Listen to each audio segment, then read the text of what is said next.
And what we are focused on today is the increase in federal control that would come if our Parliament in Canberra approves the so-called Stronger Futures legislation.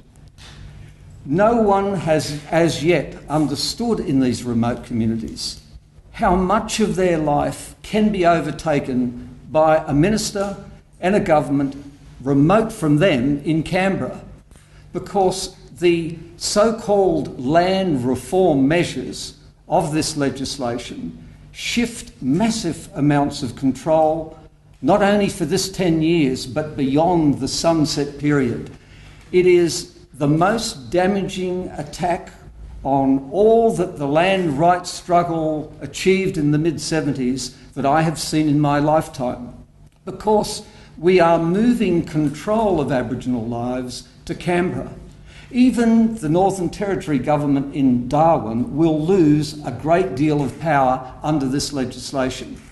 Look closely at the legal jargon and you will see that the federal government will not be bound to genuine consultations with all of the people that are listed in this legislation. In fact, the intent of this policy will remain, and it will remain beyond the 10 years. So, the discrimination that the UN has constantly reminded us of, the double standard, you can pick a policy. And today, Frank and Alastair will take you through some of the glaring discrimination that is involved in the current intervention and in the future extension of the intervention. But take any single policy and you will see we are applying standards to Aboriginal people, taking away fundamental rights that they do have on their privately owned land and in their families.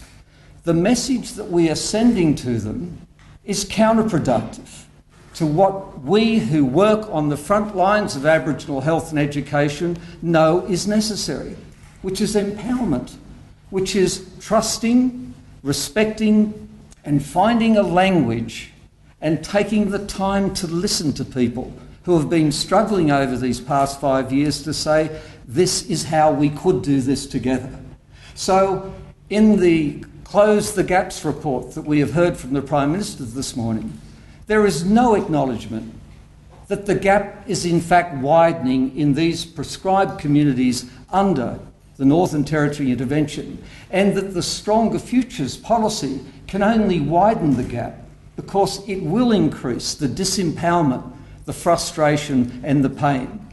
What Aboriginal people want to hear from the government in the communities that I work with is, where have you supported us to get meaningful employment, where in fact you, the government, have stripped away the CDEP that was a meagre subsistence, but it demanded real work by community people who kept those small homelands communities going. Where is the real employment? We hear from the Prime Minister today that that's one of those gaps that certainly has not closed.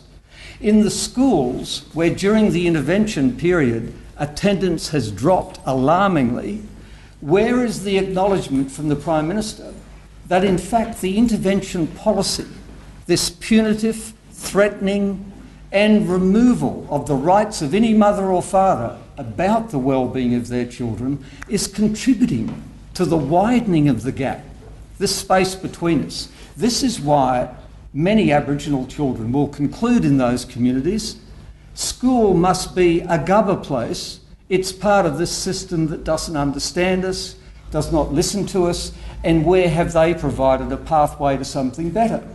So threatening under the Stronger Futures legislation to in fact remove the money that provides the food on the table for those children is a kind of madness.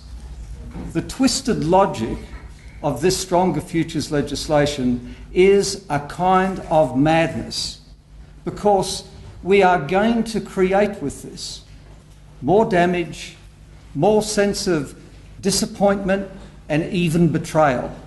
That will lead to a greater welfare dependency when the system that is meant to provide welfare is totally incapable of actually giving Aboriginal people in remote communities well-being.